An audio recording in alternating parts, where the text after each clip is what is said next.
Today, we're reviewing a movie where Naomi Watts has a lesbian kissing scene, Michael Keaton plays a cape superhero, and Edward Norton is difficult to work with. Nope, it's not Mulholland Drive, Batman, or any one of Edward Norton's previous films. This is Birdman. This is the Filmy McFilm Film Show.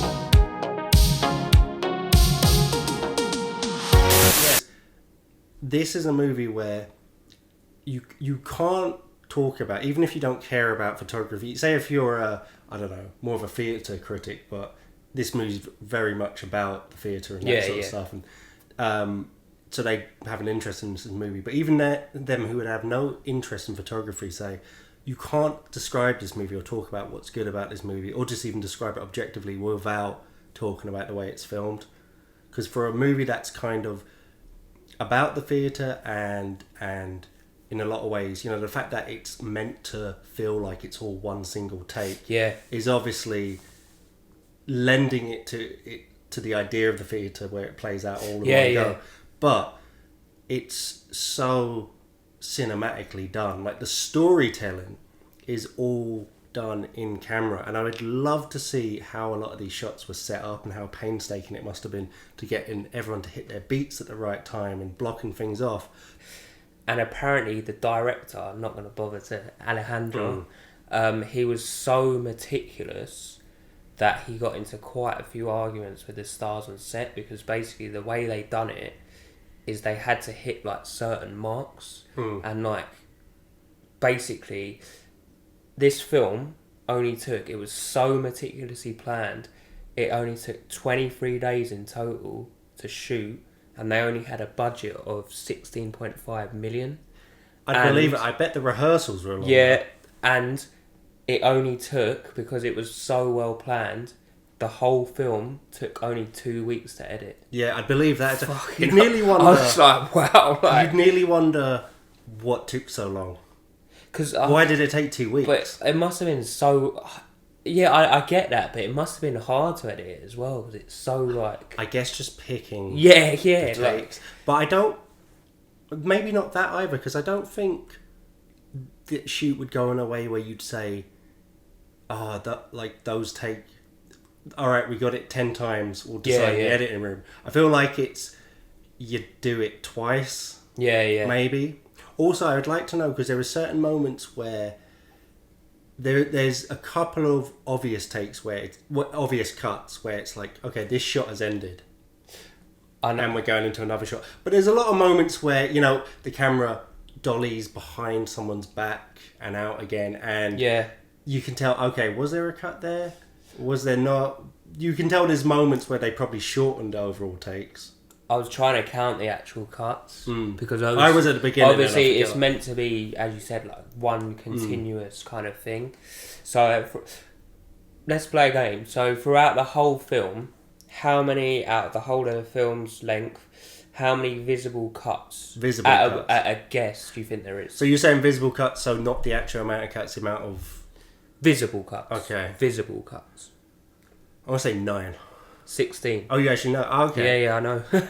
Oh, okay. Because I was trying to work it out myself. I started like you and was trying to count it, but then I kind of got lost in the plot, so I gave up, and I got to about 10 before I gave up. Yeah, I got to about 3. And then I've seen it 3 times, so I kind of know the plot, so I was doing other stuff. Like, do you know, sometimes when you've seen a film various times, you kind of know the plot end to end, and you're like looking at other stuff. Yeah, you start being able to... That's why it's interesting, the type of films that have rewatch value. Because some films have rewatch value just because it's like putting on your favourite... Yeah, like Anchorman or jacket. Something. Yeah, it's like, it's just comfortable. It's like slipping into a pair of slippers. Whereas other movies, it's because there's so much detail that you start to notice all the little things underneath, or little things you never notice, or little quirks in the characters, or things going on in the background. Now, is it true you've been injecting yourself with semen from baby pigs?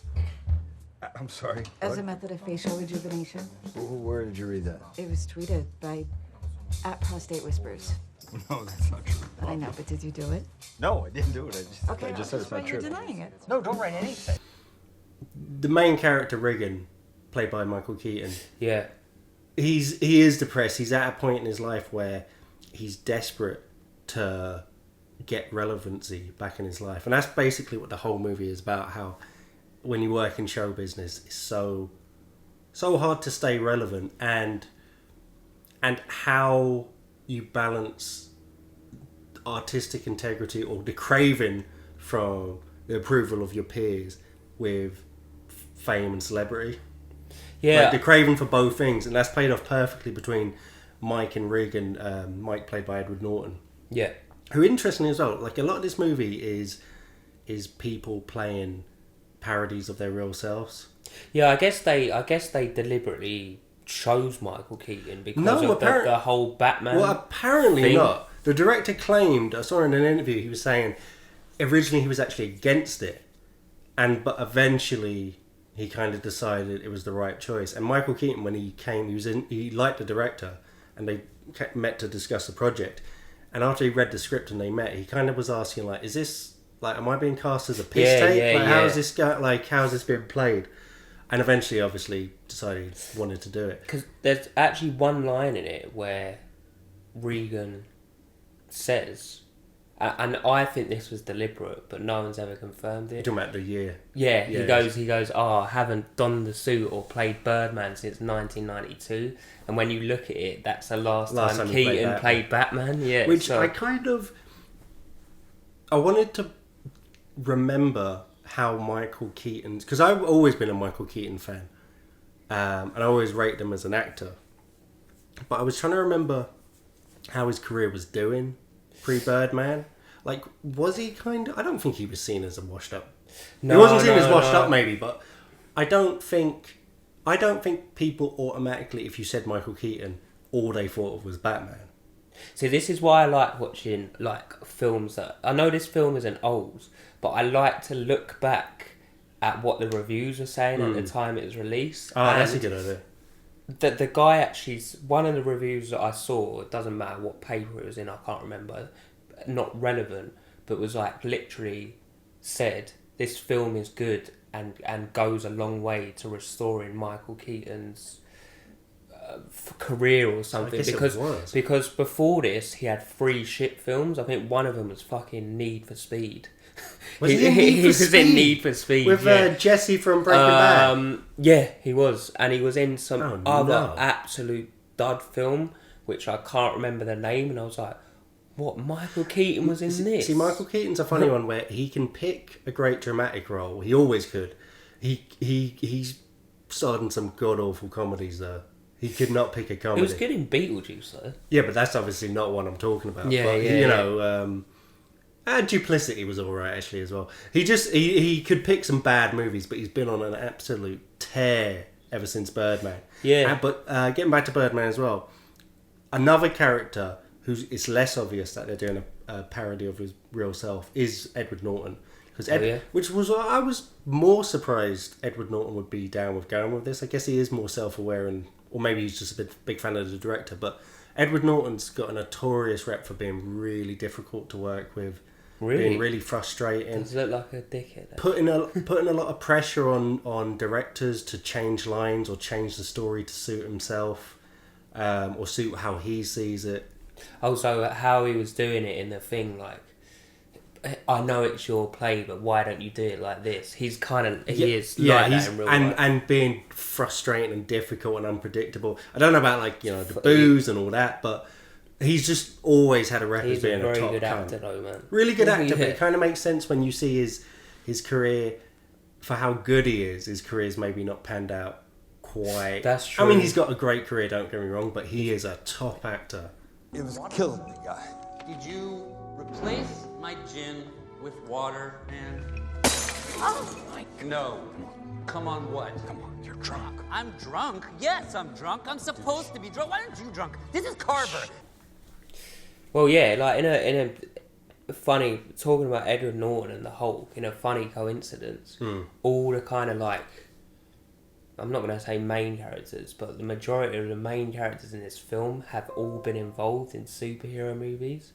So you've got Keaton as Batman. Yeah. You've got Edward Norton as Hulk. Emma Stone, who played Glenn, The girl in Spider-Man, the Amazing Oh, Spider-Man. right. Obviously, she wasn't a superhero directly, but it's just a bit To of be a fair, mad coincidence. between- Gwen Stacy. Between Gwen Stacy. the amount of movie there's are and the amount of reboots, like you'd probably struggle more to point to fairly high profile casts where they haven't been in a superhero movie. Yeah, that's true. But yeah, that is funny, and a few of those would have been. No, actually, they all would have been before that. Yeah, they would have. Yeah. Huh. No, apparently Emma Stone took this because originally they wanted Margot Robbie, and she turned it down. I don't know why. And one of the reasons that Emma Stone took it on is basically she was scheduled to film, I think it's The Amazing Spider-Man 2. Okay. And obviously both those films, Birdman and that, are set in New York. Oh, so right. it worked out for her. She filmed them at the same time. I wasn't sure if it's at the same time, but she turned it around like quickly. She was in Wow. New York anyway, so she was just like bang, bang. So yeah, kind of worked out. Sweet. Well, there we go. Because to be fair, Emma Stone is kind of just doing that Emma Stone thing in this. She plays Reagan's The daughter. former drug addict daughter, who's just fresh out of rehab, and her and her dad have a shitty relationship because he was Never there. just never basically. about. He was too Yeah. obsessed with fame and clout, and this movie is very actory, and it focuses on a bunch of actors, and it focuses on how mental actors and actresses tend to be, and a lot of time how narcissistic they are. And Yeah. he's definitely a narcissist in this. He's not a piece of shit, but He just wants to be loved. He's one of those people that can't help himself. Like, there's a scene later between him and his estranged ex-wife. I guess you're not estranged if you're an ex-wife. Who is actually that lady from The Office. Oh yeah, she's a That's good actress. That's all I can ever see her as. Like, she's also in that, Beautiful Boy, and plays. Right. It's quite funny. Steve Carell's ex-wife, but obviously She is an ex-wife in a lot of stuff. Obviously, the actual maternal mother of Timothy Chalamet's character, who's the drug addict. So they're kind of trying to help him. And it's like, out of all of this, I'm just like, oh, there's that Michael Scott's girlfriend from The Office. That's I don't know what her name is. It's so hard to shake those Literally. sort of things off. Yeah, It's like yeah. when Ian Bill tried to left EastEnders to go do a play. It's like, Yeah, fuck but I off, swear mate. You're Barry Ian Bill. from East, like He went on extras, he was just always Barry and from then EastEnders. Ricky, yeah, exactly. It's like, Barry from EastEnders from the intercom. But yeah, like, Well, hold on. What was I just saying? I was making a point. so she's the estranged wife. Yeah, the estranged wife, and there's a moment later where he's Brings up a he's- party. He brings up a party and he's talking about how he fucked some woman, Yeah. cheated on her, and then he was, as soon as he got caught, he was crying and tried to kill himself. And it kind of sums up his character where he can't help himself and not fuck up, and he can't get out of his own way. Yeah, I don't get what he was trying to make by that point, because obviously she's gonna get pissed off. She's like, no, why you bring up the event where you fuck someone else in our bed? But I guess he's just really arrogant as well. No, I don't. Well, Or maybe he's just an he idiot. probably is, but I wasn't taking it as that. I think he was taking it as. I know I'm a piece of shit. Well, he was going back to the last time he essentially blew up his life. Yeah. And he acknowledged that it was him that blew up his wife. Well, maybe he didn't, because he was trying to get past that point. But last time he blew up his life, he tried to kill himself. And it's just before he feels like he's blown up his life again. And what's he about to do? Because before we get to that, what he's about to do, the whole movie centres around this play that he's adapting.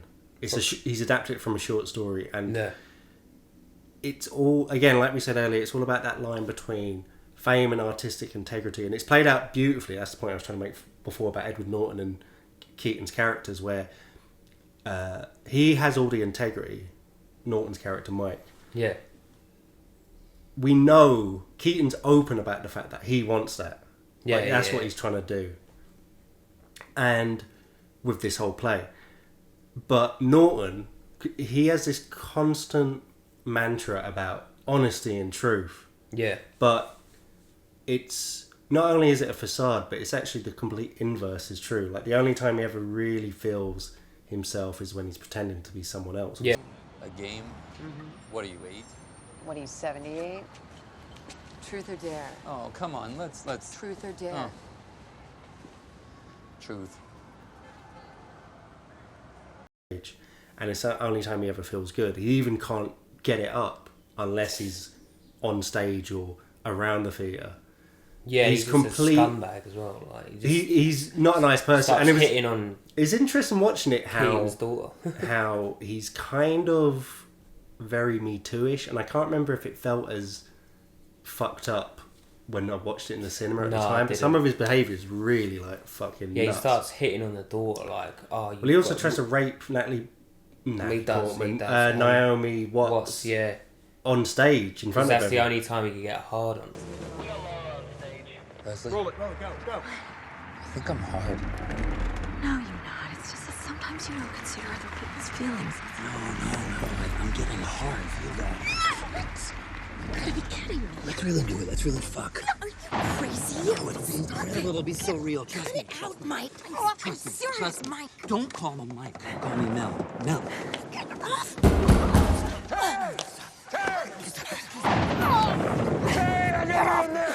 Get off me. Literally. But yeah, so there's all that about his character, and he hates Keaton for his fame, and we don't necessarily know that at first. We kind of think maybe it's because, you know, Keaton's coming in as a Hollywood actor and he's swanning in and trying to play in the theatre, and he sees that as his realm. Yeah, That's the reason he gives. But we see the real reason when there's one moment when they're both in a bar and they're arguing about the play, and he's going on this big diatribe about how you don't know what it's about. This is my house. This is, you know, the theatre is my thing. This is real acting. This is real art. It's not about explosions and superheroes and capes. And then a family come over and ask Keaton for his autograph. Yeah, he hated that. Ask Regan for his autograph. And you see this, it's such good acting because you see this subtle little change in Norton's character's expression. And you see him just get, not just annoyed, but jealous. Yeah. For a second. And you know, like, he secretly craves that at the same time. And then he is... Everything he does in this movie is also for attention. And then he goes directly over to the theatre critic and like starts like showing off after that. Like, like speaking to her. Yeah, he is a scumbag, to be honest. Yeah. And there's a wonderful moment with that theatre critic later on where Michael Keaton's just at his wit's end, and he's saying, he's actually really nice to her at first. He just says, you know, blah blah blah. Yeah, like you haven't seen the play. He offers to buy a drink. He says, yeah. like, whatever happens, whatever review you give, like, I had fun, blah blah blah. And she just turns around and says, I don't care if it's good or whatever it is, I'm gonna eviscerate your play because you shouldn't be here. Are you finished? No, I'm not finished. There's nothing in here about technique. There's nothing in here about structure. Nothing in here about intention. It's just a bunch of crappy opinions backed up by even crappier comparisons. You write a couple of paragraphs, and you know what? None of this costs you fucking anything. You risk nothing. Nothing. I'm a fucking actor. Yeah, he goes on a whole rant, which I kind of, to be honest, I kind of agree with this. He goes on a whole rant about, or is it Edward Norton? No, it's him. It's him. He goes, basically, you're a critic because you're not good enough to be an actor. And I always have thought that, you know, like food critics who go into like restaurants and like give reviews about food, it's like, but you can fucking do that. Do you know what I mean? Like, I just find it absurd. Like, and I feel like a certain level of the arrogance they often come at it with. If it's on TV, it's probably a bit of a gimmick because it sells. It's the Simon Cowell factor. But in general, critics do often tend to have, and it's in everything. Like, even if it's something as far away from theatre as MMA, you see the critics they just have this arrogant, smug, not all of them obviously, but a lot of them, they just have this arrogant, smug attitude about it. And a certain part of it, I do think, is self-loathing, because they're just, a critic is just a glorified fan. That's all you are. You're not contributing anything of note. The worst one's football. Like, literally, when I go to Chelsea games, there's like some fucking overweight, fat, balding guy who's pissed. And he's like, you're fucking shit. Like, to the Chelsea Yeah. players, I'm like... So do you know what I would have done? You could, yeah. It was like, I could With have a pint easily... in one hand and a fag in It was another. like, I could have easily put that in the top corner if I was on your wages. And I was like, look back, like, no, I don't know if you could. But yeah, it's just crazy, man. It seems like if you're paying for something, you're entitled to, like, rip into people kind of thing. Well, you're entitled to your thing, but it's just... I don't know. It's And just, everyone's an expert. Do you know what I mean? Like, well, the only thing I don't like is when you're not actually taking it on merit.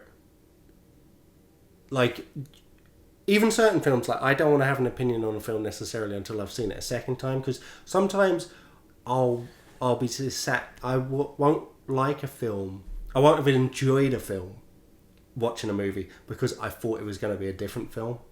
And then if I go back and watch it knowing what that kind of film it is, then I can appreciate it on a different level. Do you know what I mean? Yeah. It's the same reason I never watch trailers anymore. Yeah. I don't want to know anything about a movie. Let me see a 2-second clip and tell me the premise and the tone and who's in it. That's enough. Because I don't want to know, I don't want to have any preconceived notions about the movie before I go into it. yeah. But, Okay. sorry, what I was saying about merit was, it's like Mark Commode's a lot like this days, where he can't help but Don't like him. inject his politics. Which, fair enough, Never like, whatever liked you him. want. Never But liked sometimes it's just like, okay, you don't like the kind of comedy this is, or you Yeah, don't yeah. like what it's saying, but shouldn't you critique it based on, okay, it was trying to do this, or it was trying to be Yeah. funny in this way, based on that, blah, blah, blah. Comedy is probably a bit harder because that is way more subjective to the individual. Yeah, oh, yeah, 100%. Yeah. But I don't know. I just feel like that's becoming. To be honest, that's becoming less and less with everything nowadays. No one can separate anything from whatever it is. But anyway, back to Birdman. They go full circle with the critic because you have a bunch of, not so much a plot, but a bunch of character arcs in this movie, and Edward Norton. Some of them are more obvious than others. Some of them. Sam, the daughter, I don't really think she has a character arc. She's more there just to serve a purpose to Edward Norton's character and Michael Keaton's character. Yeah, she doesn't really do much. Well, she doesn't change. There's one bit where she plays truth or dare, which is probably like the She most... changes her relationship with Keaton, and she has that romance sort of with Edward Norton's Yeah. character. But yeah, I don't. Which I don't know, basically it didn't Edward really do anything. fucking... Back to Edward Norton. Not him specifically, but his character. He's just a scumbag because he finds out that she's just got out of rehab and is just sort of like really vulnerable, and he just preys on her essentially. Yeah, he really is a It's- piece of shit. It is horrible, right? Do you know what I mean? Like, Great. Oh, thank you. Your ass is great. Dude, seriously? the only reason basically Norton fuckface is there is everyone hates him, but he puts bums on seats and sells tickets because he's so... Well, I guess he is a good actor and he's quite controversial, so people want to go and see him. And they're like, well, you just got to put up with the scumbags like, for the sake of the whole production. Which again essentially. is got to be a factor that Which comes up so much in every art form, but especially like a collaborative one like that. we've also got Zach Galifianakis in it that he doesn't really contribute that much. Well, I like it. I like seeing him. He's good. He's decent as well. I like seeing him get to do something different than what he does. Yeah. Playing kind of like a flamboyant producer. That bad. Okay, it's fucking terrible, but listen, you have the press in your dressing room in a few hours.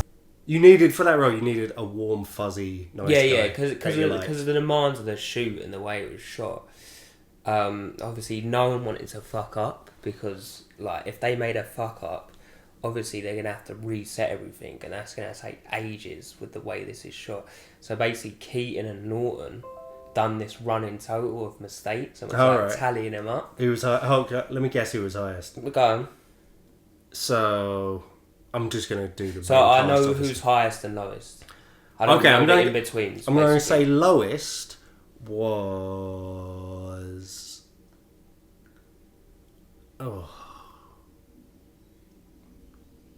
Keaton. No. it was actually Zach Galifianakis. Oh, do you know what I was going to say? Because I changed it last he was second. the lowest. You've got to put into account that he's... Don't tell me the highest. I'm not going to. He's not on screen that much. True. But he actually did fuck up a lot more lines, but he played it off so well that they still got included in the movie. Okay. So, Yeah, sort yeah. of asterisk. Yeah, there. yeah, yeah, That'd be that's an interesting asterisk. watching his lines next time. Then. Yeah, Wonder yeah. which ones he fucked And, up. right. Alright, don't tell me the highest. I think the highest is pretty obvious if you think about it.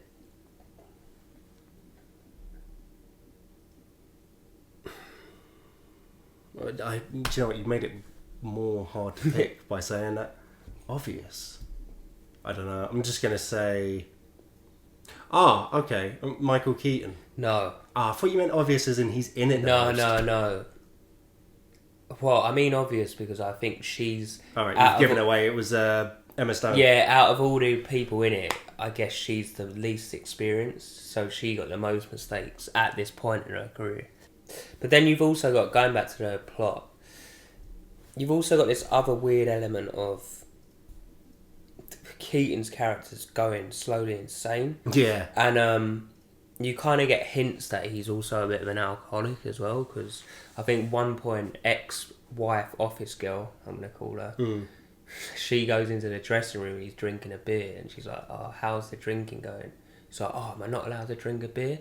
And then if you notice in the play, he's put in the bit where they're like, oh, you're drunk. And he's like, what, are you counting?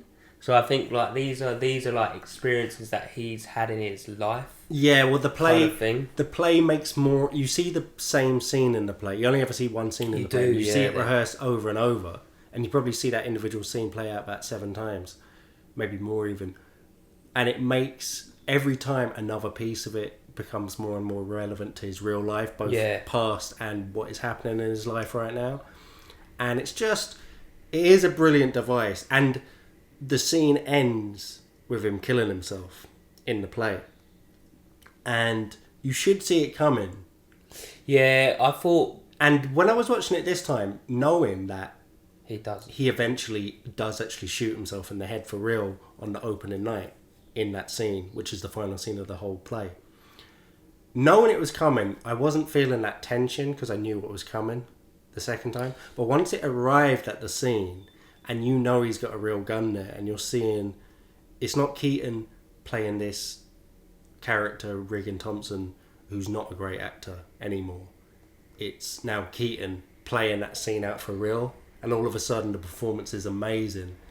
And somehow you know, even though he's not going off lines, the other people in the play seem scared of him when he's waving that gun around. But I don't think they know it's a real gun. But once you know it's a real gun, there's this level of tension in the scene that's unbearable. Because you don't know... I forgot he shoots himself. I was thinking, is he going to shoot someone in the crowd? Is he going to shoot the critic? Like, knowing what he does, I was thinking it's a lot more obvious that he was going to do that, but I didn't, the first time I watched it, know that he was... Everything's obvious once you know. Yeah, well, exactly. This place is horrible.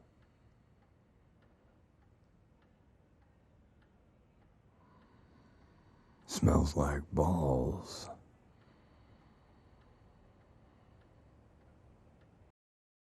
So one thing we haven't spoken about, though, is the fact that the entire film he's being plagued by his Birdman alter ego from the past.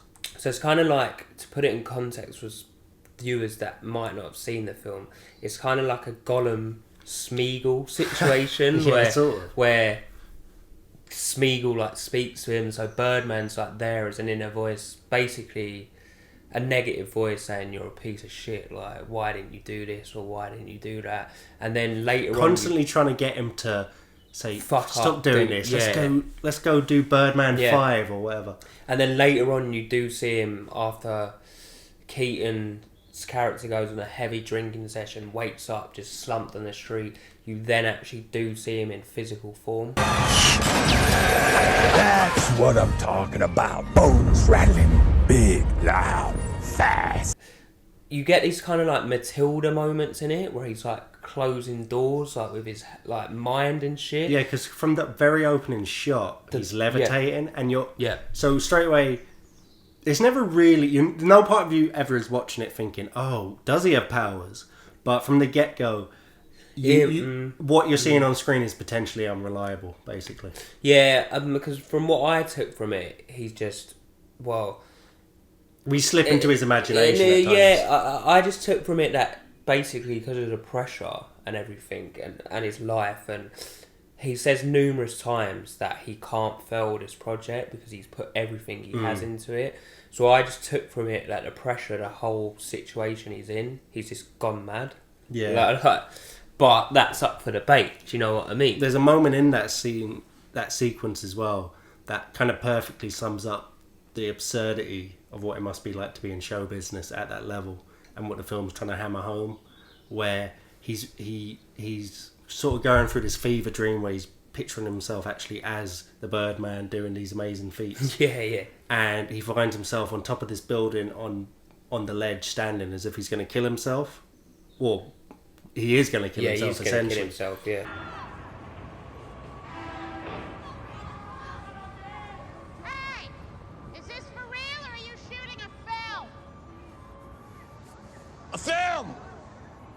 You people are full of shit. And it just...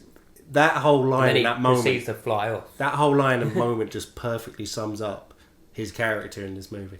Yeah, and then he proceeds to physically fly off, and you're like, what is going on? Like, do you know what I mean? Like, I remember when I saw this in the cinema, I was quite amazed by the turn of events. Like, I was like, what is going on? See, that's the one bit I didn't mind it as much this time, but when I was watching the actual movie, I get why it was relevant to put in for the character arc, but that's always the sequence I could do without. Like, if they cut it, I would have been...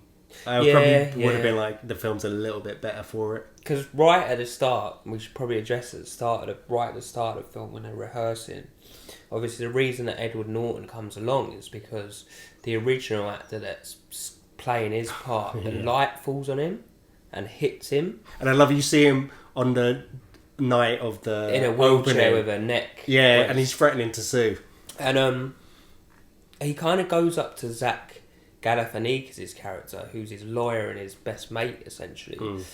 And then Zach's all threatening, like, what are we going to do? And then Michael Keaton goes, I made that light fall. Because obviously he can do all these telekinetic, moving stuff around. Well, he can't, but he can't. But that's a good point. But Zach Galifianakis just ignores it altogether. He's like, right. Like, do you know what I mean? So hold on, there's a scene later, he says something.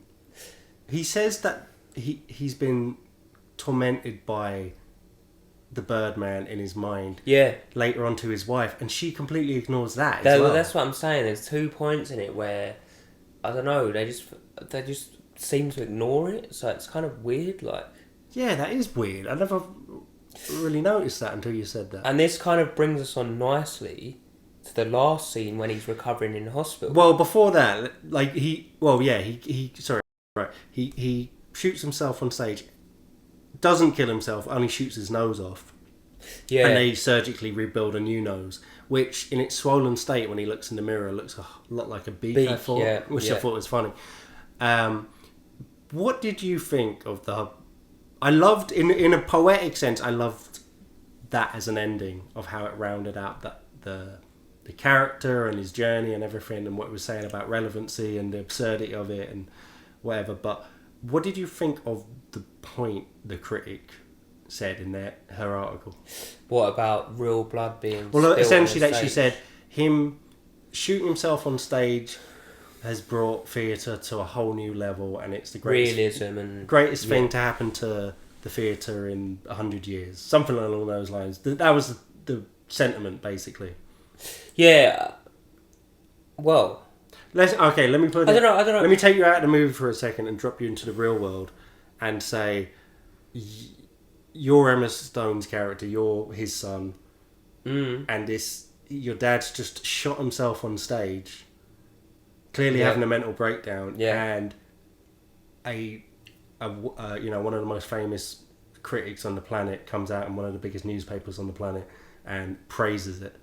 Well, my immediate thoughts on that were, and what I'd be thinking if this was what you just said, she has literal blood on her hands. Yeah, it's because she's the one that basically told him, whatever you do, I'm going to give you a bad review and I'm going to destroy you. If you're looking at this as an Inspector Calls of all the different people that had a part in him leading up to this, she is the biggest culprit. Like, you should... Norton, he's a cunt. Yeah, actually, you're right. You're right. And do you know what the biggest one is himself? Par. Equal. But but like... Obviously, I'm not... This isn't in any way criticising the movie. I think that's a perfect ending. And it makes total sense. But just looking at it in real terms, I was like, like that is...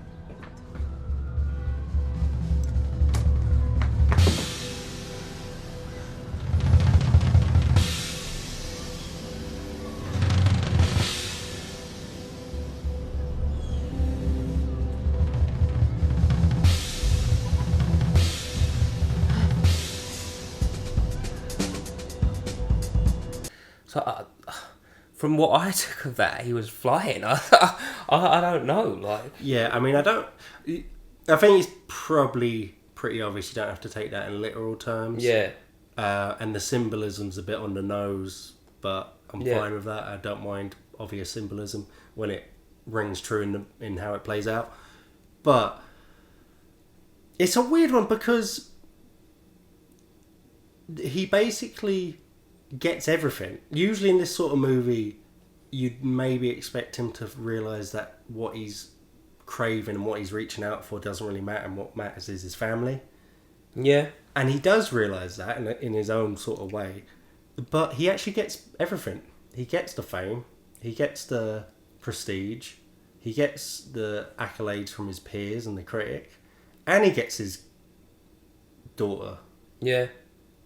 But I guess, like, I was thinking, what other way could they end it? It would be such a difficult film to end. I mean, there's any myriad of ways they could have ended it. Yeah. I love the way they ended it. It leaves it for interpretation. I think it's as simple as this in a lot of ways. Walk it back 20 seconds. He's re-established his relationship with his daughter. He's got the accolades. The fans. He's got his nose back. For him. He said goodbye to Birdman in the bathroom. So he's subconsciously, clearly taking that off his shoulders. Yeah. And then the movie ends, and you're like, okay. Yeah. Whereas you have that last 20 seconds, it doesn't need to mean anything. It just, in a poetic license sort of way, just makes narrative sense. Do you know what I mean? Yeah, I mean, I guess they... I really don't think the director would have even that much to say about that last 10 seconds. I think this film's amazing. I think it thoroughly deserved its 9 Oscar nominations. I think for the year 2014, I'll have to look at the other films, but I remember it vividly, seeing it in the cinema with you. You know when you just see a film and then it's The Revenant was the same, and you walk out and you're like, the person that you go with both turns to each other like, that's fucking brilliant. Do you know what I mean? You're on a high after. Yeah, like, I kind of also do like going to the cinema when it's terribly shit as well, because you're like, you just leave and you're like, that was fucking awful. Like, nothing better than a hate one. Yeah. But I again, I'm gonna space this out probably maybe do a Joker and not watch it for 5 years now. But it's one of my favourite films of the last 10 years, essentially. Yeah, for me, this movie is, in a lot of ways, the perfect movie. I'm not saying it's up there with some of the greatest movies of all time, like the absolute top tier, but for what it goes for and the ambitions it have, and it is an ambitious movie, not so much in scope, but in how uniquely it's trying to tell the story and how uniquely it's trying to satirise Hollywood and the theatre business. Show business, yeah. It's so ambitious, and yet it aims so high, but it hits what it's going for perfectly. The cast are perfect. The fact that, even just down to the little things, like the fact that Michael, like the character that's been written, mirrors Michael Keaton's career at the time, and then they actually get Michael Keaton in to play him, and Edward Norton playing a parodied version of his own terrible reputation in Hollywood. All the things just come together, and the way it's all put together, the beautiful score, which is almost entirely just a jazz drum set. Everything complements everything else, and there's not a single piece of the movie that feels out of place. And considering there was literally no room for editing because the whole film plays out in just a small number of very long, well choreographed takes, that doesn't just seem by virtue of how well the film was made. It seems nearly by design that every piece of the movie feels perfectly in place and complements each other. So this is a phenomenal film, a film I might not watch in a couple of years' time, but will watch every couple of years for the rest of my life. It is a perfect movie, and I can't wait to see what he comes out with, because we haven't seen anything since The Revenant. Yeah, do you know what? I'm well looking forward to that. Film. Yeah. So, high recommendation for Birdman. This is the Filmy McFilm Film Show.